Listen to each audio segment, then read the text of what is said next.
So welcome to Raindance 2020. This is the Q&A for Jimmy is Punk, the story of panic. I am Tabor Mason and I am the curator of Raindance Sonica and the programmer. Today, you'll be joined by the filmmaker Duco Donk, directed the film, and we have Peter. Very lucky to have Peter here as part of this Q&A, who was a front man for the band Panic. So yeah, that chap in the little red shorts. And then we have Andrew Perry, and Andrew Perry is a friend of mine as well, and he has written books for John Lydon and Tricky, and he's a regular contributor to Mojo, Q, the Daily Telegraph, and many other countless other titles. So thank you for everyone joining us today, and over to you, Andrew Perry. Hi guys, really great to meet you. Certainly I didn't recognize you, Peter, with your clothes on.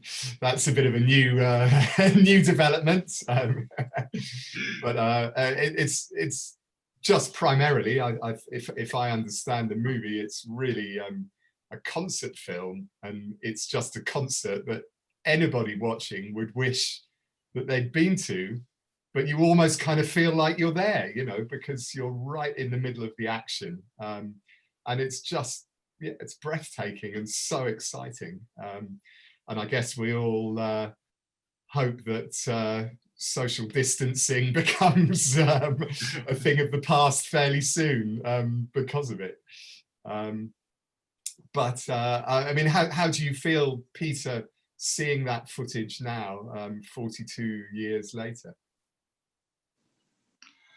Well, it's quite surprising. I also feel very young suddenly again. It's like, you know, I have been so beautifully built that I don't have to worry now. Because I get now and then, you know, my wife starts talking about what is this? What's happening to you? What is that belly doing there? And that, well, that's, you know, for an old punker, it's quite hard to take. But I mean, you definitely, you know, cut, you know, quite a figure there on stage. You obviously had, you know, no inhibitions, you would say, you know, no shame. Here I am. I'm wearing a Stars and Stripes bikini. I think they call it a mankini now, don't they? Mankini. Well, that was beautiful. The American flag as a bikini, that was a sensation, of course. And I was well trained, you have to understand. I was really well trained.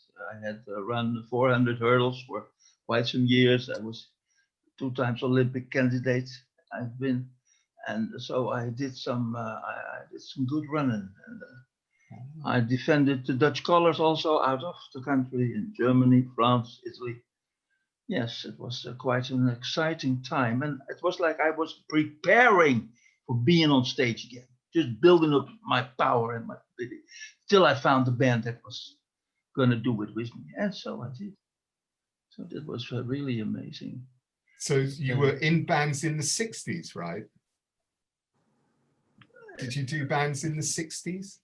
2 bands? Yeah, were you in bands in the 60s? Yes, I was. I had a very nice band. I think there's a picture in the movies in the early 60s in the country, and that was amazing everywhere where we went on stage. We were forbidden, you know. People went out of their heads because we were crawling over stage and stuff like that. And you wore it all out. It was quite sensational. It was the Top Diables or something like that. But then I tried a lot of things, and but I still was looking for a band. And then suddenly in '76, I think, I came in contact with Pete, the bass player, and from there on it all went like a dream. They could rehearse at my place because part of the building was empty. So we built a studio there, and it was a great time. Great.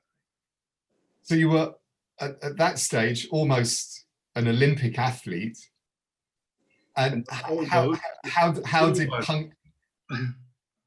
punk? Yeah, well, that body was what I needed on stage. You should have seen me sometimes on stage, that You know, it would take me a few weeks to to recover again. Right, yeah. It must have been knackering. I mean, it looks exhausting. It's exhausting almost to watch, you know. But how did you hear punk rock? I think it went like this. We had BP and the Terrible Garage. It was a nice rock and roll band, and then one of the guitar players came in and he started talking about punk and that kind of music, and so that we would we became from a country band, we became a punk rock band, something like that. By numbers, we started to write ourselves, because we know when you hear that kind of music, you get into it, and then you get your own ideas, of course. So we had an album out. We were recognized in several stages, and so they came to us with, "Would you like to make an album?" And that was of Universe, was it? I think Universal. And that was fantastic. We went in the studio, and a whole week almost we slept in the studio, and we recorded the album in 3 days recording and 2 days mix. when we came to the CBGBs, and I told the owner of the CBGBs who was talking about the Dead Boys, my boys. And when I told him I did the album, we did the album in like 8 days, he went, "Wow, his kids had taken a month last time." Right. Yeah. So who were the bands that you heard? Because you were a little older, and presumably, you know, I understand you were born in 1943. Yep. So I mean, you would even remember Elvis Presley doing Heartbreak Hotel, right? You'd kind of heard everything. I just wonder how, you know, because it was all about generations. There was the 50s generation, the 60s. Why did punk resonate with you as, you know, a guy in his mid-30s? Well, because I had the energy for it, that I wanted to unloosen on stage. All my athletics, I had in mind, one day I'm going to use my body on stage, and I'm going to do it, and I'm going to show it. So I built to that point. And so when I got on stage, it just happened. I don't know. I can't tell much about it. It just the music and excited me, and the audience excited me, and things are happening spontaneously that you love. Mm-hmm. You couldn't plan. You couldn't think about it would happen, but it did. And Duco was telling me that you had quite a tough background in your childhood, and that was something that you noticed in other punk bands, that they were all kind of, yeah, we say in English, like waifs and strays, you know, the people from broken homes. I just went to see the Damned guys have just got back together. I've interviewed them, and, you know, like Captain Sensible was thrown out of home, and he used to sleep on the beach in Brighton, you know. Yeah. All of these guys, they were, you know, the parents, one of them had died, they were brought up by their grandmother, you know, they were all, none of them was sort of cozy, you know, and punk was almost somewhere for them to go. Is that kind of how it felt for you? Well, the thing is that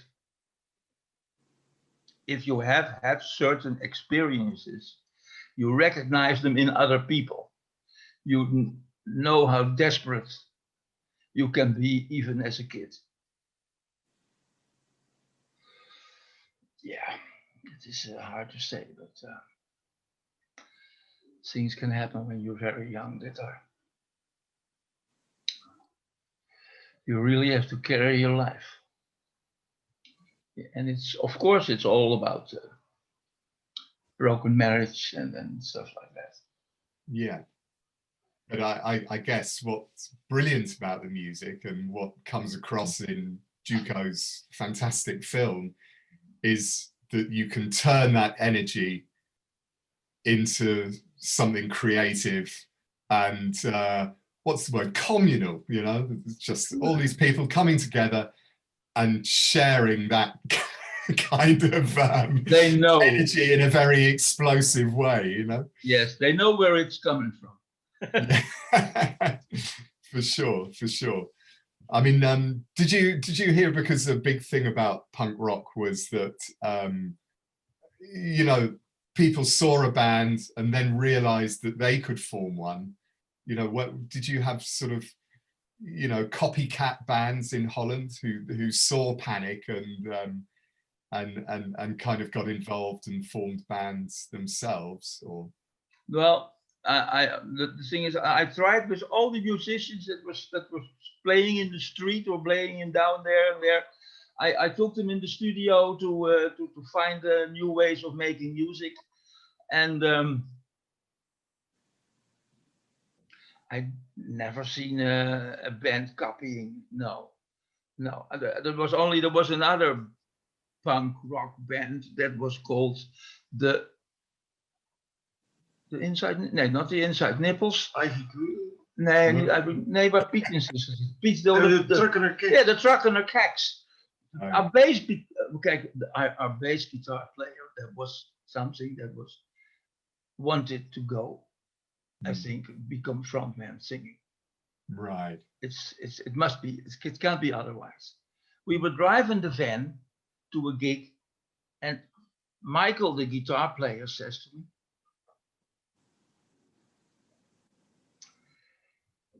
he says, "Boys, I'm purely happy like this. Driving with the bus with your band, just going somewhere. It's a fantastic feeling." Yeah, it's still there.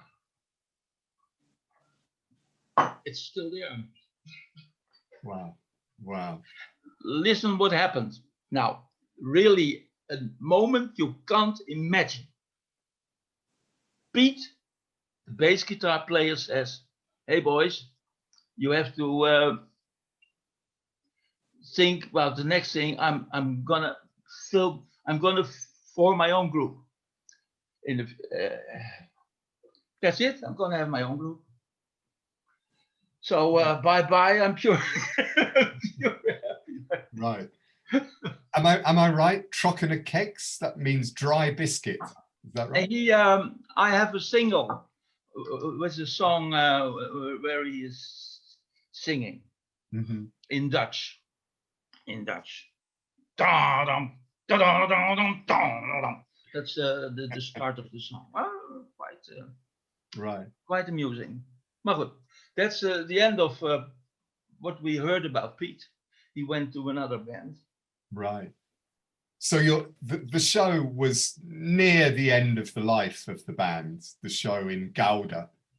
That was the best thing that we ever did live, I think. Yes. Right. So and it was the right stage, also fantastic stage. Was it a special venue? What was the background of the venue itself, the hall where you played? I don't know. It was called the Kunstmin, the Art Love. The Art Love building. Right. So that was quite amazing for them. So it was important to bring your special show to their room. Yeah. Well, you in the film you see how one of the owners, like, he has these clips here in his ears. Yeah. He goes like, "You." It's a fantastic moment. It's my God. And so what's next? Well, Duco, sorry, were you about to say something? No, I'm just laughing. All right. Andrew. Good. I don't know, actually, maybe I can ask you, Duco. I don't know if maybe any of the guys have told you about the backgrounds to the actual footage. Well, there is so much to tell about that, you know, but you know, I've known Peter since I think 1982. Mm-hmm. I think we met at the occasion of the death of a mutual friend, actually. Martin Kay, who was a guy who was living in the basement of Paradiso and printing posters for every show. For every show. Yeah, you know, he did silk screen print. Yeah. And so he was murdered, and I don't know, it brought some people together at Peter, another Peter, we know another Peter van der Linde, Mm-hmm. who is also a printer and also studied Dutch like Peter. So there are a lot of mutual friends and interests. Mm-hmm.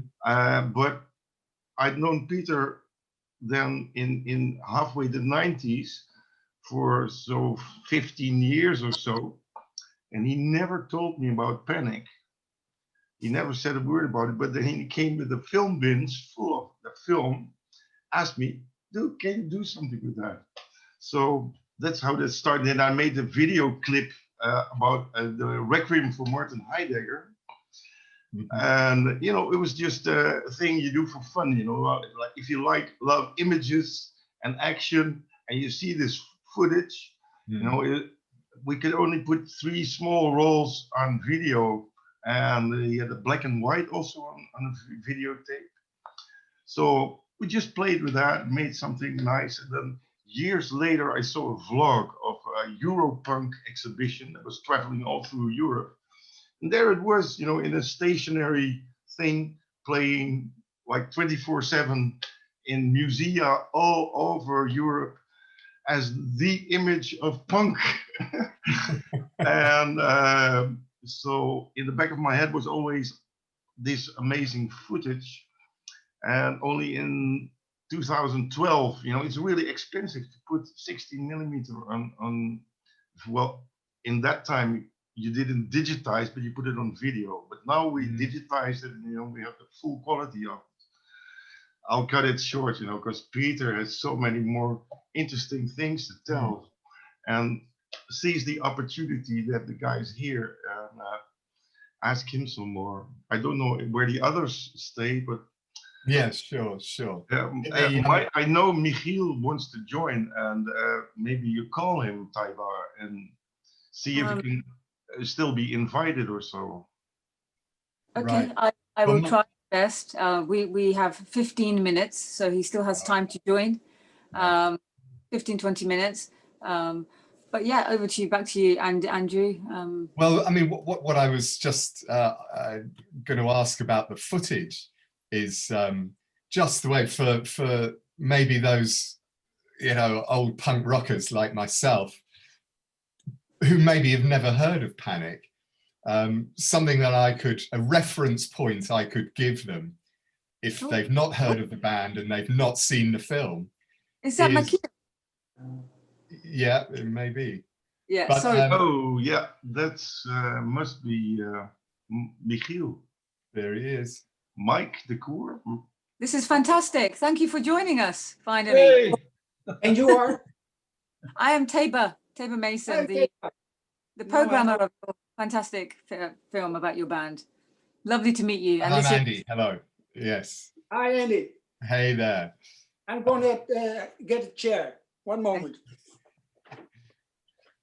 So just to finish that question, is what it reminds me of. There's some very famous footage, probably the best footage of the Sex Pistols, the original Sex Pistols, which is taken on stage in Sweden.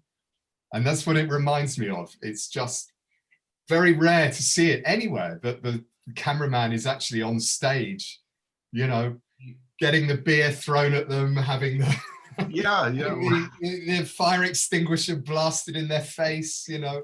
It really gives you a very visceral experience, you know, of watching the band. Yeah. So where's the question, Andrew? Thank you. What I was wondering is, was that the plan? You know, do we know Yeah, yeah. Well, I had so decided to make the film. yeah, okay. Well, okay. I will finish the other story then in a better way. Like in 2012, I convinced a television show. It's called Andere Tijden, Other Times, Different Times, something like the good old days, you can also say. And it's a documentary series, and I edited the whole program, but only like 10 minutes is about panic. And then this whole program annoyed me in a way that, you know, it didn't show what I had seen on the footage. And then so only the program only wanted to pay to put half of it on video. So that was difficult, you know, you can't see from these films what it is exactly. But from that program, I learned, you know, talking about this doesn't show what this really is, you know. You got to show, and as soon as you mix it with another reality, you're in the reality of today. You're here talking with Peter. It's very interesting, but this would, you know, sort of destroy the feeling that you are there and that you witness it and you are part of it. You know, you have to be part of this. Like anybody who's there, you'll be part of it. You know, that was the idea. And you need an introduction to be able to know where you are in time, in place, you know, that for the start. So I sort of built to that point. I wanted to build a bit of tension, you know, to make you a bit weary and thinking, well, how is this going to be? And then, you know, the roller coaster is at the top and the concert starts and there you go. That was my aim. And any talk and information just simply destroys the reality of it. You know, if you like, when you're talking in hindsight, it's a different thing than, you know, I can tell about my canoe trip, but I can take you in my canoe trip. You know, that is the difference. And you know, when you work with images, like all my career, was devoted to reality, to news, you know, programs about the real world, and documentary programs, stuff like that. But also corporate stuff that is also a reality, not so, you know, it's more. Anyway, this was my playground. You know, Peter is a good friend. We made a good deal with the band in 2012 when we realized what stuff we had. I sat down together with Peter, Pete, and Michiel. And from there started this whole process where Michiel also comes in obtaining the rights of the music, because they signed this contract with Universe. A real sounds like the world, but it's just a small thing in Leeuwarden, and they signed a contract, which actually meant that anything they did, even when it was not paid by Universe, would be owned by Universe. So even what they filmed would have been of Universe. So Michiel came in there and ended this contract and made sure the band can decide over their own stuff. And well, that's, you know, but this is a very long process. So then we can conclude it took us 8 years to get this together. Wow, right. It's been for 50 minutes, but they're a great 50 minutes, let's say that. Okay, thank you. So, Yeah. and we have a fantastic introduction to Panic's songs, which, I mean, I guess the one that people will take away is Requiem for Martin Heidegger, which is an incredibly catchy song. And possibly takes a bit of explaining. I must admit, you know, it's handy that we have this at the beginning of the film. Yeah. I mean, I must admit, I didn't know that Martin Heidegger, the great early 20th century German philosopher, was actually a card-carrying Nazi through the full 12 years of the Nazi reign. I mean, that's Yeah, kind of unbelievable, really. And that was what the song was about. Am I right? That's it. That's it. Yeah. It was about what he did wrong. It came out of that. But it was also, I was doing philosophy at the university in Amsterdam, and the guy there, that was the director, was talking about Heidegger, you know? And then suddenly I read, I think out of England this came, they found letters that Heidegger had written to the top of the university saying that and that man at our university has Jewish friends. You've got to fire him. He has Jewish friends. You've got to fire him. Now, what is this? That's ridiculous. Incredible. So was this the kind of thing that you wanted to That write came about? out later. He was still honored by Sartre, for instance. He was honored, and they considered him the greatest philosopher of the 20th century. That was quite something to take for. Whoa. We have made a great mistake. Yeah. And the song 13, from which the album title came, Yes. was about Jerry Lee Lewis and Myra, right? Well, the thing is, it was originally a song about myself, 13. And because I was 13 when I became 13 in the orphanage in Haarlem, Holland. So that is quite a punky point of view to life, you know. If you, I'm 13 today. Oh, it's the. I'm still waking up in the audience. How is in the where have you call it? Orphanage. In the orphanage. Still waking up in the orphanage. How's that possible? Why is a surprise every morning? Why isn't Peter on screen now? So the you know, the lyrics were always going to be about real and challenging things for you. I have to say that I try to, of course, to use your own experience, huh? And to get rid of the angriness or the sorrow in songs. That's the most important thing you try to do. And did you, after Panic, did you continue to make music? I believe you did. Yes, of course. As Peter Penthouse, for those who don't. Peter Penthouse, Peter Ten Seldom, Peter, all kinds of albums have been there. And when you look back on that stuff and the stuff you made with Michael, who's with us now, you know, do you feel that said it best? Do you feel that it's you know, it's well worth people listening to now? Do you think the attitude that it captured is still relevant today? It's I told you we recorded it in 2.5 days in the middle of the 70s without having any experience in a studio like this, and then we did a mix for 3 days, so that was it. And it's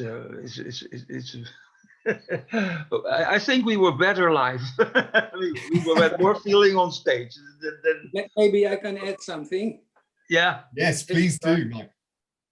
We found out that the do-it-yourself attitudes at that time was the way that fitted us the best.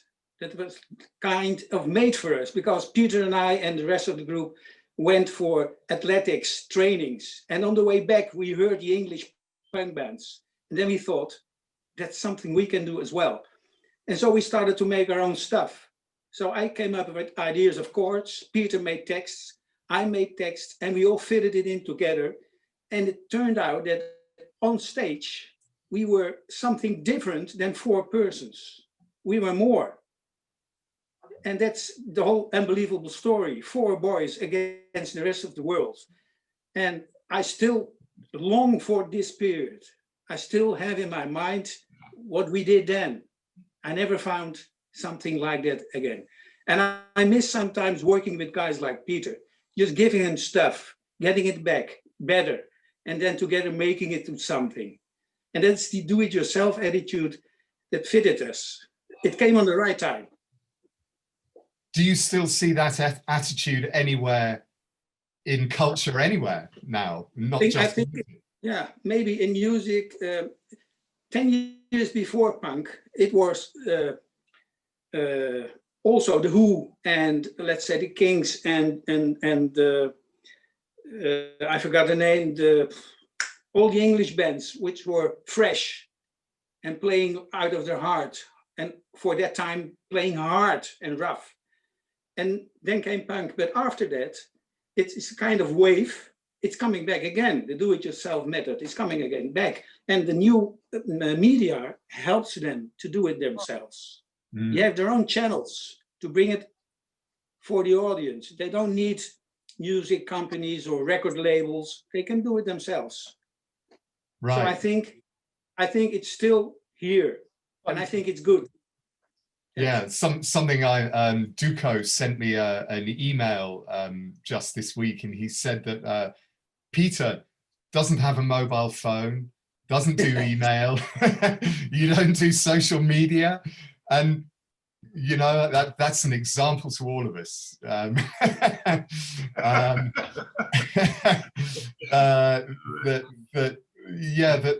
I think to me that's what I take away from punk rock is just try and live your life a different way. Don't take the way that they're giving to you on a plate, you know.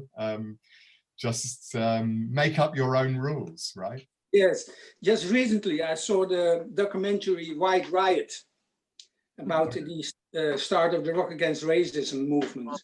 Oh yeah, And a part of the history of the existing of Rock Against Racism, I saw the culture of the bands at that time also doing the same things we did, making leaflets, doing their own public relations, having an in crowd, and word by word, the audience came. It was fascinating for me to see that in England and as well in Amsterdam where we were, the same things happened. It was the same attitude. That struck me. Yeah, CBGB's. Ja, je zei dat is nog. Yeah. Yes, it's 42 years old, this one. I got it from the attic. Yeah. Yeah, I mean, did you have a good time when you guys played there? Peter was telling us a story a little earlier, Michael, just about that must have been Hilly Crystal, was it? The guy you were talking about. Yes. Yeah. We I mean, met them. Yeah. Did you did you find that the American punks had a different attitude, or was it all much the same? Personally, I didn't have so much contact with the American punks. We met the Dead Boys. We saw Richard Hell at the recording of CBGB's. Mm-hmm. And suddenly one time at an evening, the Ramones appeared in front of CBGB's club. So we went outside and I wanted to introduce myself, but they were frozen, didn't react, said nothing, and went away. So I can't tell you what American punks are because I didn't meet them. They didn't want to be met. I think maybe it was kind of their image. I don't know. Right. But I mean, you know, do you think in the film, I think Duco was sort of saying a little earlier, you know, that it's kind of been made, even up to now in the preparation of the film, it's been made as a kind of DIY, do it yourself, kind of no money, you know, no big companies involved. Is that an important thing for you, that it's represented that way? That is part of the happy feeling I have that we had Peter in our band, because Peter had a clairvoyant idea of what was important, what was going to be important. So out of nowhere, he hired a professional crew to film. And 42 years later, it is a golden movement. It's really, I'm so proud of Peter's ideas at that time. He took us by the hand and made us a band. So he was very important for us as let's say, starting group. And so the record company tried to stop you. Yes. But finally, in the end, they lose. That's really great news. Yeah. It took some effort. It took some effort, but we got our control again. Yes. Yeah. Well, so I think everybody watching should definitely go and see this movie, because yeah, I'm sure all those guys, all those little faces in the crowd, you know, some of them look like they're kind of, I don't know, losing their shit, you know, just, or having a religious experience, or just excited like they've never been in their lives, right? And Maybe. And I just wanted to add that the album 13 is actually available on Spotify. So for anyone watching, you know, if you want to hear more of the music, go onto Spotify. It's all there and it's fantastic. I absolutely love the record. Yeah, and Thank you. Thank you very much. And let's hope that you know, when they start opening venues and stuff starts happening again, you know, there's maybe a little less fiddling around with mobile phones and people just go out and enjoy themselves, you know. Let's hope. Yeah, well, you know, at first I had the idea that when showing the movie, the front should be a standing, you know, not seated, but watch it standing. Like I edited a lot of it standing, you know, dancing, you know, getting into the vibe, you know, and it goes better when you're not seated. I think that goes for most things, doesn't it? Well, okay. How are we doing Andrew? for time, Tabor? Is that it? Have we Yeah, got I mean, do you want to ask one final quick question, or are we? Yeah, is the Spotify playlist also on air now? It should be available all over the world. If you just connect onto Spotify and search for Panic 13, it should be there. The actual album. No, he meant the playlist. The guys made a playlist for you. Oh, yes, you did. Yeah, we will add that onto the website. 80 songs he put on it. We will add that onto the website at some point. Okay. But thank you everyone for joining us today. Andrew, are you finished, or would you like to ask any more questions, or is everyone good? We're running out of time. I think I'm good. You know, if you have enough, yeah. You know, if you really save this interview, we're good. I mean, this is being recorded, obviously, and I just want to say congratulations again, Duco Donk, for your film. It's absolutely fantastic, and we're honoured for it to be part of the festival this year. And yeah, it's a nominee for Best Music Documentary, so fingers crossed. You might be a winner by the time people are watching this, or not.